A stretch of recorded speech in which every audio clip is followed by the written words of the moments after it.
put it into a molecular gastronomy laboratory, particularly mine, I can come out with thousands of Mars looking like stratospheric objects flying around the fucking kitchen. It's really difficult. Yeah. It's very difficult. So I hope this will, what I just said, will help a lot of chefs, because actually the real challenge is exactly this one. I love a good kebab. Really? You surprised me here. This is always the fucking reaction of people. Can we see this into a more of a logical way? So let me rephrase the whole thing. I would love to have Einstein and Da Vinci on the same table and cook them something. That would be interesting. I've never thought about it. Thank you very much for asking. Yeah, that would be my ultimate dream table.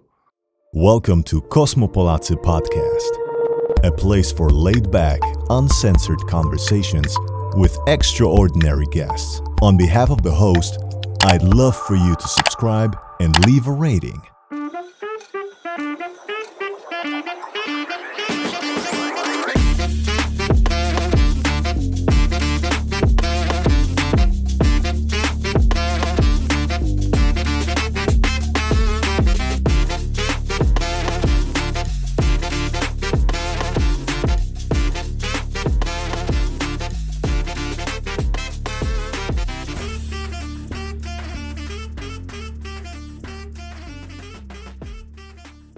Welcome to another episode of Cosmopolacy, the podcast where I sit down with extraordinary individuals who have fascinating stories to tell.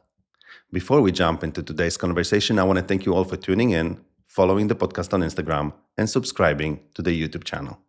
Your support makes it possible to bring incredible guests and inspiring conversations to Cosmopolacy Podcast. If you haven't already, make sure to hit that subscribe button. You won't want to miss what's coming next. In our last conversation, we began exploring the world of chef Andrea Camastra, his artistry, his inspirations, and his bold approach to gastronomy. But there is still so much more to uncover. Today, we are diving even deeper into his culinary journey, his perspective on the industry, and the challenges and triumphs that come with pushing the boundaries of fine dining. So let's jump back in and continue our conversation with one of the most visionary chefs in Europe. Today's episode is brought to you by... Imagine you can travel wherever and whenever you like. Imagine a one-of-a-kind exclusive journey where everything is made to improve your safety and comfort. Where the best trained crew is always there to make you feel like at home. Where you decide when to depart, where to fly, and which of your favorite meals will be served on board. Where you save time for important things while you're in the best hands to handle your needs. Welcome to Call and Fly, an exclusive fleet of aircrafts and helicopters ready to fly whenever you need them. A team ready to prepare your quote in 15 minutes and to depart within 2 hours from your call. While you relax, we take care of the rest. We're here for you 24 hours a day, every day. Fly anytime, anywhere. Welcome aboard. Call and Fly. Michelin stars. Top of 100 best chefs in the world by the French La Liste, being a member of the Oxford Encyclopedia for your lifetime achievements, which is like winning an Oscar of cooking. Do awards and recognitions change the way you cook, or do they simply confirm your approach? No, I don't know if I should say that. Jesus, you put me in fucking trouble here today. But we were talking about this actually yesterday. Either you're gonna love this conversation or you're gonna hate me. It's all right. Either way, we're gonna stay friends. Either way. Cool. So I was talking about that yesterday or before yesterday. I'm terrible with awards because I genuinely don't care too much about it. Genuinely. And I think it's a good approach. If because you don't care about it, then you don't stress out it. That's how you get it. Yeah, exactly. Lots of people, they already open in just with the main target of winning awards. Awards are a consequence of a well-done executed job. If you're doing really well, it's inevitable. They're gonna come the naturally. The world will see you. People, they're not stupid. They will look at the guy. He knows. So you will have more journalists. You have more inspections. You have more guys. Of course, I am extremely grateful for every awards. It's a lot of them. And most of them, I don't even know where are they home. They're probably lost somewhere. Not because I'm really grateful, and I hope we will keep on, because it's always a we, is never never for me, never be. Even if they are individual, some of them that are individuals, I would never be able to achieve even individual awards if I don't have the greatest team in the world, because I think I have the best team in the whole world ever possible. I never really cared about it, but I'm very glad, and I hope I will keep on taking it, because this is recognition that, okay, you know what, you are not delusionally thinking that you're doing well. For me, the awards are a confirmation that what it is in my head, it actually works. Because if not, I always say, you will be the best you ever seen. Not that the other ever seen. Because you're judged in the end from people that they have much less knowledge than you. Realistically. Who comes there and judge you and tells you what you're worth? They don't have your technical skills. They don't have your knowledge. Correct? Yeah. But they will tell you what you're worth. So, you can interpret it that the way that you want to, but realistically, the awards are really important for me, very important, but I really don't care about it. That they are just a sign that, I'm not delusional, but what I'm thinking, it's working. And people, they see, so I can continue. Because if you don't win anything, you think you go on going for 14 hours, for 15 hours a day, come fucking destroy home, and nothing happens. Then if you're an intelligent person, you wake up in the morning and say, look, shit, I'm killing my fucking self and nothing is happening here. Maybe I have to rectify what I'm doing. I will have to think about it. So those are signs of things that you're doing. It's working out. You were right in the end. Voila. Yeah. I'm not here I'm not here to prove people wrong, but I'm here to prove myself right. There's a big difference. Yes. Yeah. Can you share any fun or memorable stories from NUTA? Maybe an unusual customer request or unexpected behind-the-scene moment? Nothing happened yet. I'm sure it's it will ahead of happen. Probably it's coming. Request. Any famous guests that you are? Obviously, restaurants like that. But I'm not asking about Polish, because with they're here. But yeah. how about international? Anybody? We had few. Can't remember who, but we had few. But I believe I'm a pretty famous person in here, so it is correct to come to those kind of places. Of course. Many Michelin-star chefs expand their brands by opening multiple restaurants. Alain Ducasse, Jean-Georges von Gerichten, which I mentioned, Massimo Bottura. Robuchon. Just to name a few. You mentioned that you're going to open the Italian restaurant at the end of this year.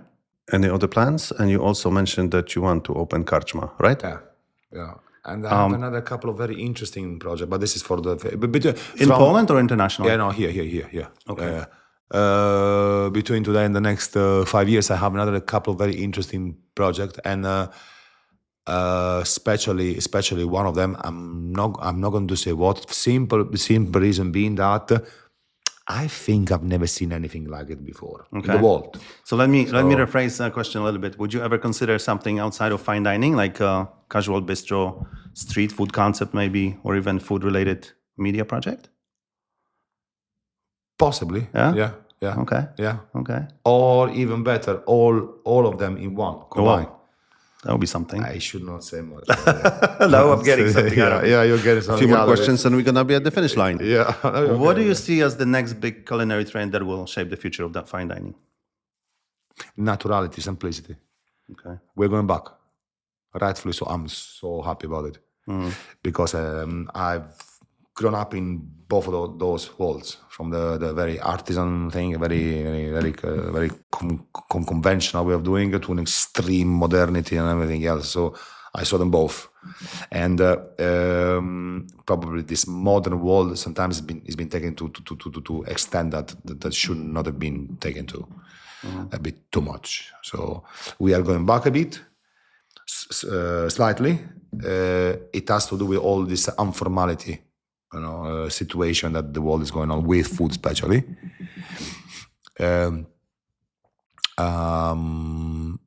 Yeah, we are going back to a bit more simplicity and naturality, which in my opinion is much more difficult than making modern cuisine. Because you don't have to modify something, but you have to adapt the ingredient to the level that you are operating on the daily basis. In the way that you take a carrot juice, put it into a molecular gastronomy laboratory, particularly mine, I can come out with the thousands of Mars looking like stratospheric objects flying around the fucking kitchen. And then I will give somebody a carrot and say, okay, you're going to start, you're not the best chef in the world, you're not the best restaurant in the world, you have to serve this carrot, but you have to serve this carrot adapted to your social status. It's really difficult. Yeah. It's very difficult. So I hope what I just said will help a lot of chefs, because actually the real challenge is exactly this one. High-end cuisine can sometimes feel intimidating. What's a common misconception people have about fine dining if they didn't experience it yet? It's all connected with what we were just talking about previously, and even now. It's a chef's job to make sure that no matter which one is our level, you are comfortable with it. I always say making menus for me are a mental torture. It's one of the most intense and horrible times that I have when I make my menus. You said you're but not I love sitting it. down. Yeah, You're not yeah, prepping. but You just... It is a very torturing, but I love it. It's a bit sadomasochistic, this thing, because I try to keep in my mind that I have to serve it in few different for few different purposes in different scenarios. I have to make sure that the normal guest, I'm not saying, just call it normal guest, loves it, comes back for it. It's familiar, but it's very sophisticated in the meantime. And for inspectors, even though it's sophisticated but still comfortable for your guests, it's recognizable as high-end food. So making this appealing for everybody in different contexts. I don't know if I made it clear or answered the question. Yeah, definitely. So I find this incredibly difficult. Basically, you're trying to please everybody. Of course. Words. Yeah. And it's really difficult to find the common way that suits both of those scenarios. So you do it in the end. You should consider 3 scenarios, not even 2. The guest, which is eating it, normal guest, the inspection guides, and you are your own deal. You have to be happy in the end. Of course, serving something. You're not here only to, please everybody around you. But, exactly. Sometimes but you're doing a phenomenal job making sure everybody is happy and content. Shall hope so. Which chefs do you admire the most, both internationally and in Poland? Are there any young... every chef. Really?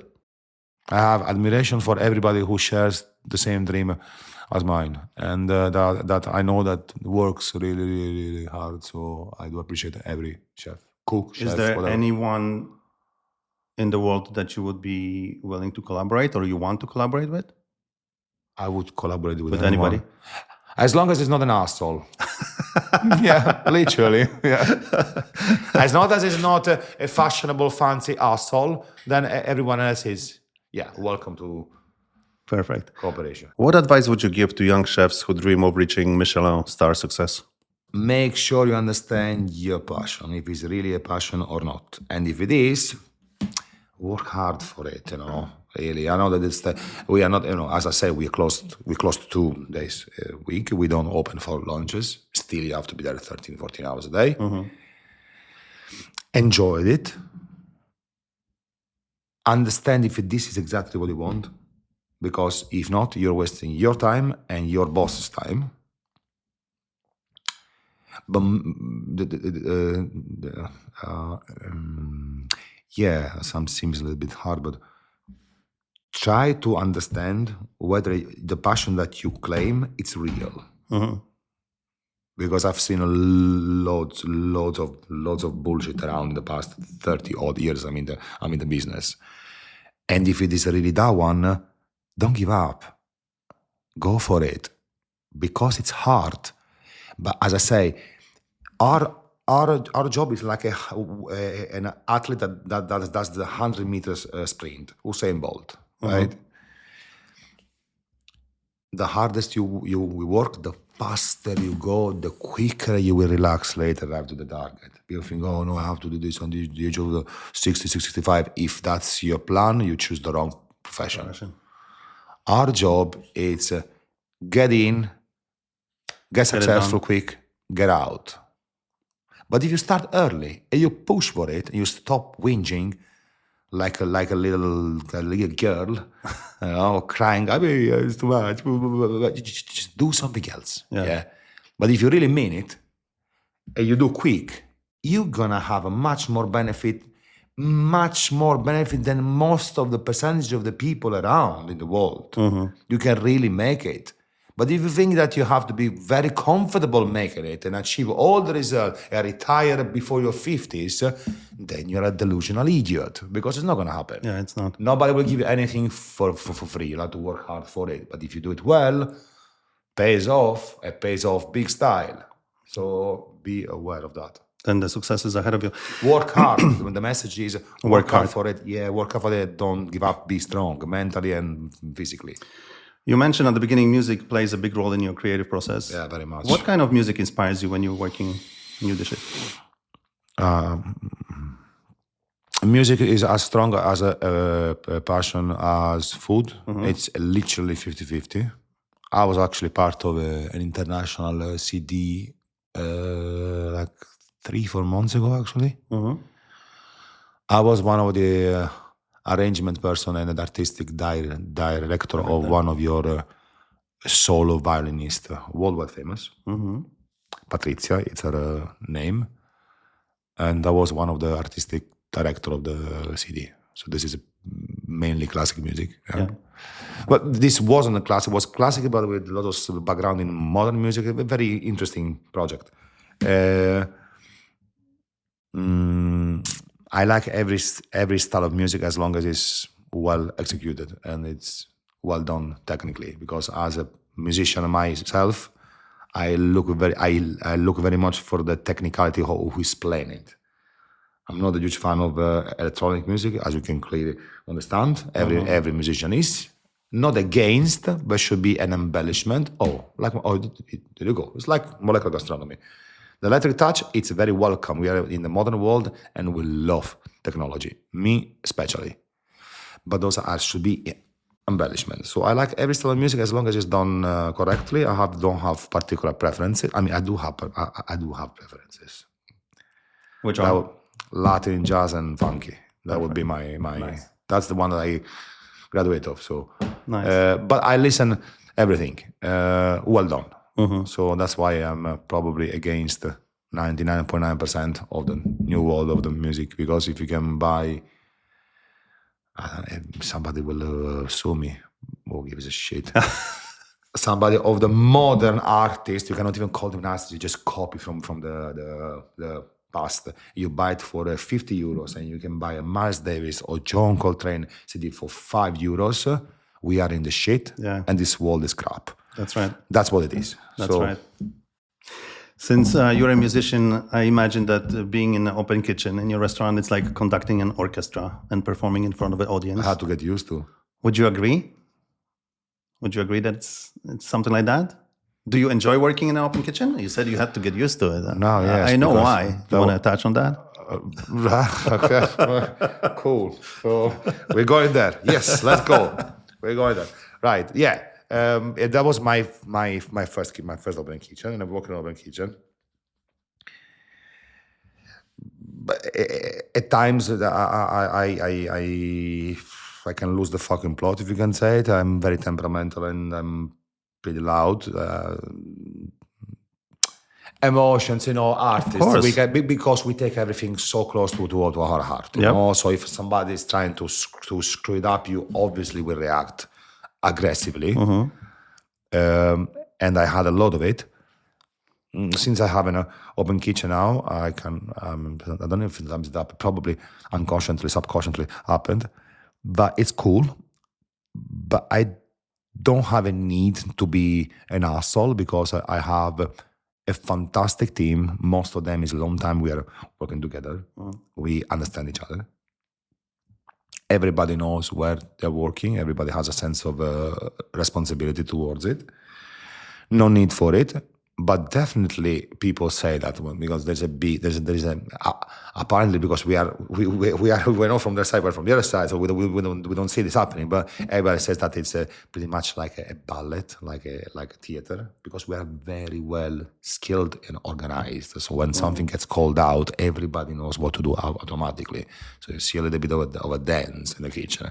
It is not. It's nice in the beginning because at the age of 40, 41, you get your first time entering the kitchen, that it's an open kitchen, knowing that you can lose the fucking plot in a split of a second. And you yourself, okay, I have to behave in here. So I was a bit out of place for the first 2-3 months, but then it was very nice to see people's reactions when they're tasting something, and actually you have now I think it's fantastic, it's amazing because you have literally a direct contact with people even if you're not there. You can literally see them what they're doing. You can spot mistakes as well a little quicker, which is it's the bad side of it. But if you see, you can react quickly and you can fix it quickly as well. So overall, yes, it's nice. I never thought in a million years that I would say that. I actually enjoyed it very much. And I'm looking forward to always have an open kitchen now. Perfect. Yeah. Great. If you could cook a meal for any historical figure or celebrity, who would it be and why?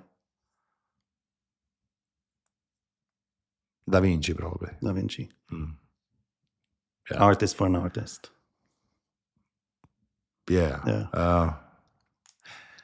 I would love to have Einstein and Da Vinci on the same table and cook them something. That would be interesting. I've never thought about it. Thank you very much for asking. Yeah, that would be my ultimate dream table. Cool. Yeah. Oh, yeah. But yeah. Nice. That would be interesting to see and to have their take on your cuisine and skills. Nice. What's your guilty pleasure food? Something simple and comforting that you love. I like everything, man. Jesus. I love a good kebab. Really? You surprised me here. This is always the fucking reaction of people. Can we see this into a more of a logical way? So let me rephrase the whole thing.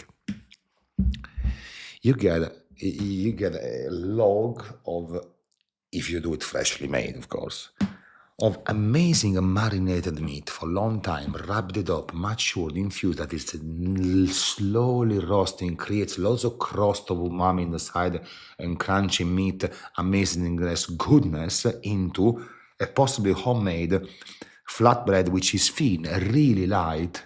There's this misconception, kebab being, for example, I have a million of guilty pleasure, as long as it's not sweet, because I don't like sugar. I don't eat sweet. So I make all the sweets, but I don't eat sweets.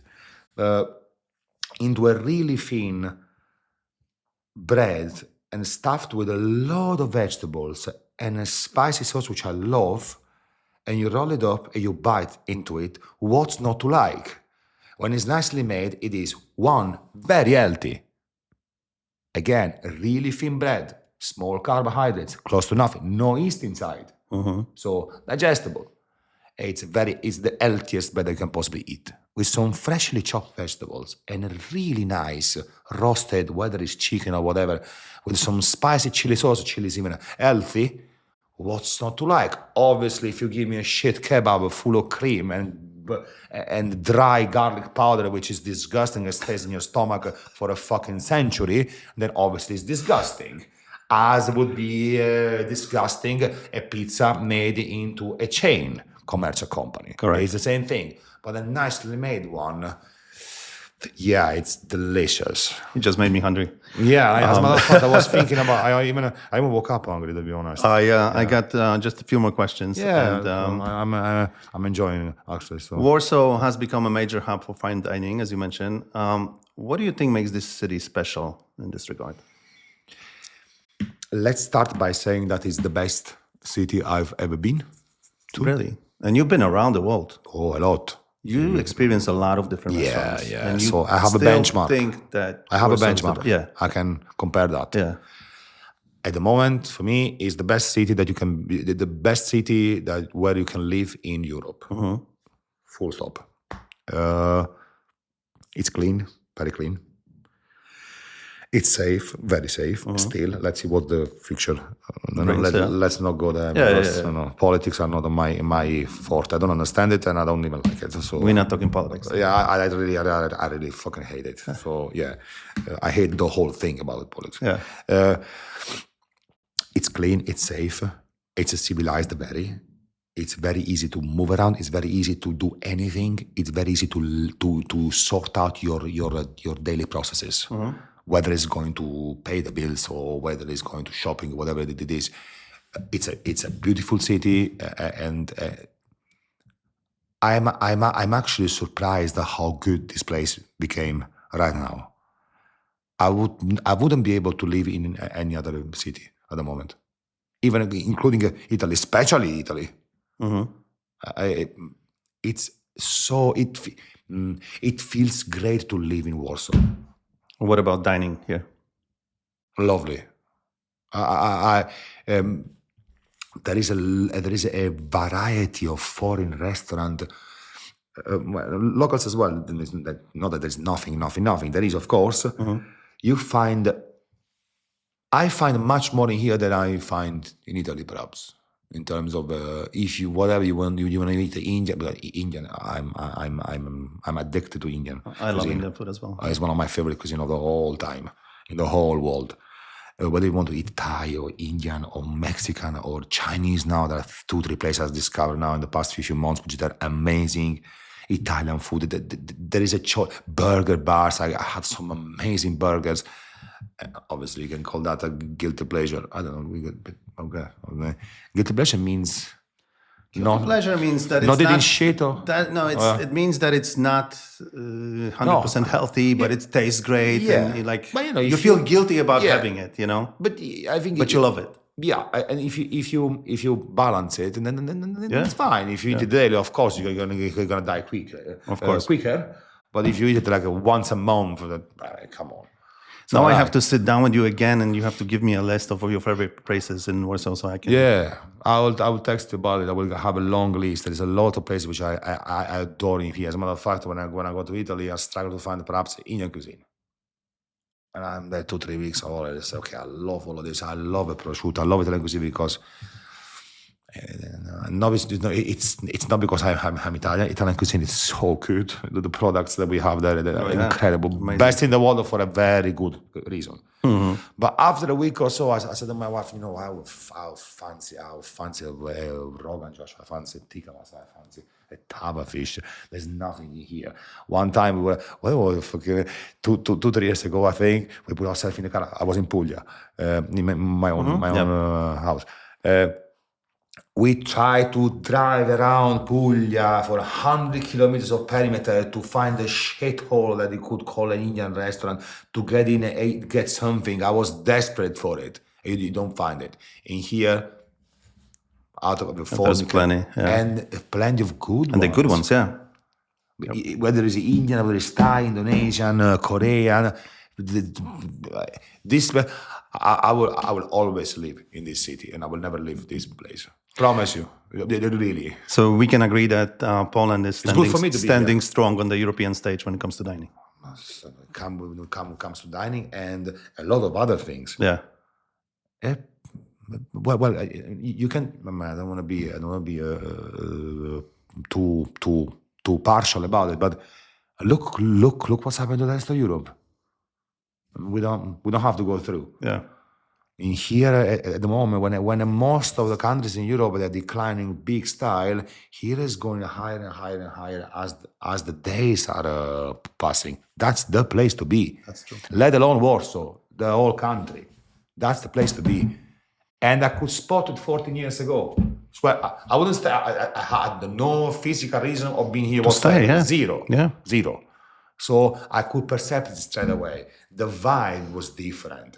13, 14 years ago, I was telling her, I said, you know what, I don't know, because it's a skin-to-skin feeling.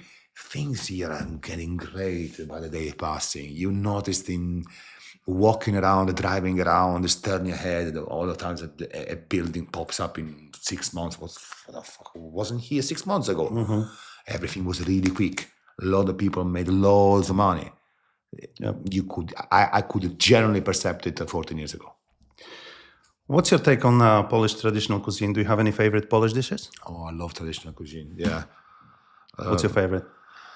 It's unfair to point something. Literally everything. There is no one Sunday I don't wake up in the morning like tomorrow perhaps, and I tell to my wife, I fancy the Polish Sunday lunch today. What can we do about it? Because I'm not cooking a fucking thing. I'm destroyed. I'm tired. Forget cooking about for so cooking. many days. Yeah. This cuisine to me, it's very special. Mm-hmm. And I love the whole thing. Strange from a guy from the south of Italy, because we have probably very different tastes. You know, we don't eat things like beetroot a lot, horseradish a lot, fermented stuff. We don't ferment because we have 12 months a year. There's a fucking sunshine, so we get the products all year round. Yeah. You don't need to ferment stuff. Mm-hmm. But I'm a big fan of it. I love a good żurek is probably my top 2 or 3 favorite soup of all time. Mine too. I have a favorite soup that makes everybody go yuck. I would never taste it. Czarnina. I love it. If you don't like czarnina, or you don't have a heart, or you are fucking stupid. Thank you. It's either of them. Ladies and gentlemen, it's a statement. Michelin-star If you don't like chef czarnina, or you don't have a heart, or you're fucking stupid. Because you cannot. How can you not like this thing? I gołąbki. I love gołąbki, pierogi, schabowe. I love schabowe, but this is not even Polish, first of all. Yeah. And it's lovely, but it's just a piece of breaded meat. And fried. There's no golonka. Now this is different. Oh yeah, my ultimate. I like meat. I love fish. I'm not a big meat eater because I work with it for so many years. But with one of my favorite things in Poland here, it's a nice sausage and kaszanka on the grill. Kaszanka can be even sauteed with some onions or something. Grilled sausage, mustard or horseradish combo. To me, it's almost my ideal sign of Poland. I adore this stuff. I'm not like a beefsteak guy. I think it's boring. You know, you get okay. Of course, I still know. I like a steak, but once every 6 months, maybe once a year. I don't even remember when I had it last. Mm-hmm. Because it's lovely. You get a piece of meat in front of you, which is really what I get. After a bite or two, it's really boring. So what the fuck am I eating? I could invest these calories on something else.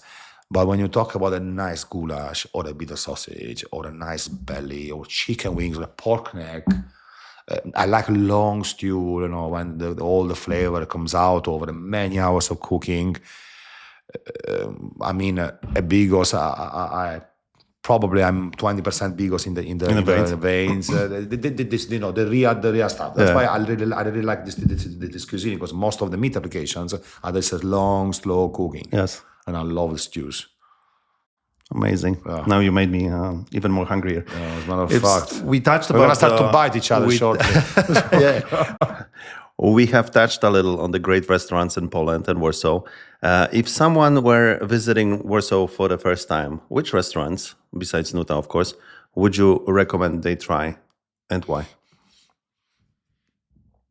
I don't go out very often, but I would suggest majority of the Indian restaurants.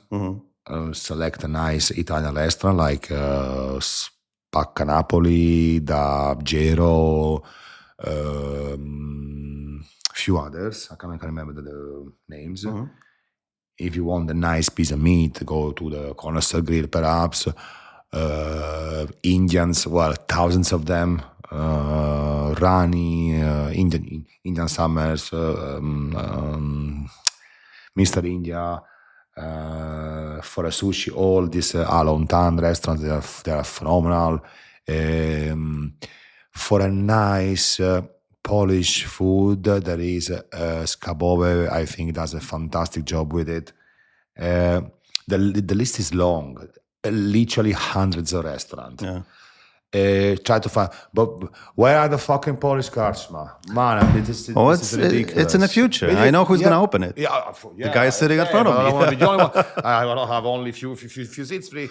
But yeah, we need we need the Polish karczmas. We need this. We need to keep this tradition. Absolutely, we need to open more of those. A friend of mine used to have a Polish karczma in New York. Don't buy freezers. He used to have a Polish karczma in New York, in Brooklyn, and it was very successful. It was a lot of not only Polish people but Americans and different nationalities would come and visit, and it was always full. I mean, who would not like to see in front of them a huge golonka of disproportional measurements? With a lot of garnishes and a bit of the exotic with our size and the ribs, the żeberka, and the pasztet and the I'm a pasztet addict. To me, pasztet is like a heroin, probably. I love this stuff. You put in front of the table some pasta, some cucumbers, some bread, some smallets in there. That's what I eat in the south. And I tell you why. Was my wife comes from a very small village in the south of Poland, really small. We're talking about 6,000-8,000 people, very, very, very small. Really old school. You see still lots of bikers. The very old school. Her father is a farmer. Do I need to say more?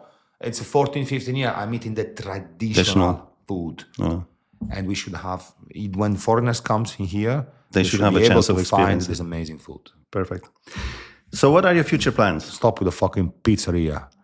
Would you ever trade Warsaw for another city, or is this home for you? No, it's home. No, it's You're home. Staying here permanently? Yeah, it's home. No discussion about. In the future, instead of going only for 3-4 weeks a year in Italy, two or three, let's say, I'd like to be in Italy 3-4 months a year. But when I will come back here, I will always call this home. Yes, definitely. I will not be. I know already. I would not feel comfortable by now anywhere else. I know. I know me. I'm always whinging for something when something doesn't happen. Yeah, sometimes I'm a pain in the ass. So, but at least I'm cautious about it. A lot of people, they are a big pain in the ass. They don't even know about this. This is. But this is home. I'm not gonna live here. I love to be here. I want to be here. I would like to stay a bit longer in Italy, shortly, 2, 3, 4 months a year. But definitely, this is home. That's home. So your future plans are to open that Italian restaurant? A home if you all of you allows me to call it home. Please. I'm a fucking foreigner in the end. I mean, right? You're gonna be welcome here anytime, and all the time. I love it in here. To open the Italian restaurant end of the year, and then next year probably different projects that you touched upon a little bit. Will be between the end of the year, the very, very early of next year. And then I'm this kind of person. I never overdue. I never do the step longer than my leg. So I will only open something when I know I can control it, and the quality will be really high. Of course. If not, if I have to wait, I have to wait. In the end, we're talking about like to have like 3-4 places in the next 5 years. We're not talking about hundreds. No, I don't want to go around the planet open places, because this is what I'm extremely against with. Because you cannot control anything. How can you fucking control 20, 30 restaurants around the world? Pretending that you are a wonder chef. Yeah. Stop bullshitting people and yourself. If you are in control, because as a matter of fact, what I will open, this Italian restaurant, it will be extremely close to NUTA. Mm-hmm. Very, very, very close, so that we can control everything. So are we talking about 2, 3 restaurants maybe, and one or two little. This is what I will not be able to say. I don't want to say this, but 2, 3, 1 or 2 newses that, in my opinion, this city desperately needs. When finally I can say what it is, and I will practice it, and it will be opened, you will see. I think this city needs that. The city deserves that. It's a big statement. I just shot on my own foot. No, you didn't. Right now. Keeping my fingers crossed. It's gonna happen. Andrea, this has been an absolute pleasure. Thank you very much. Thank you for sharing your story, your insight, and your passion for cooking. I'm sure our listeners will appreciate getting to know the chef behind NUTA. I can't wait to see what's next for you, and of course, I cannot wait to visit your restaurant. Thank you very much. Thank you very much to have me here, because it is a great thing. It is really important, because it's one of the few ways to get in contact with the whole population one-on-one directly. Yeah, so there's only few occasions where you can really speak with people, with a daily basis people, so that they can see what's in my mind. I hope they will appreciate this amazing appreciation that I have for this country. And I said it previously, and I will say it again, and we can close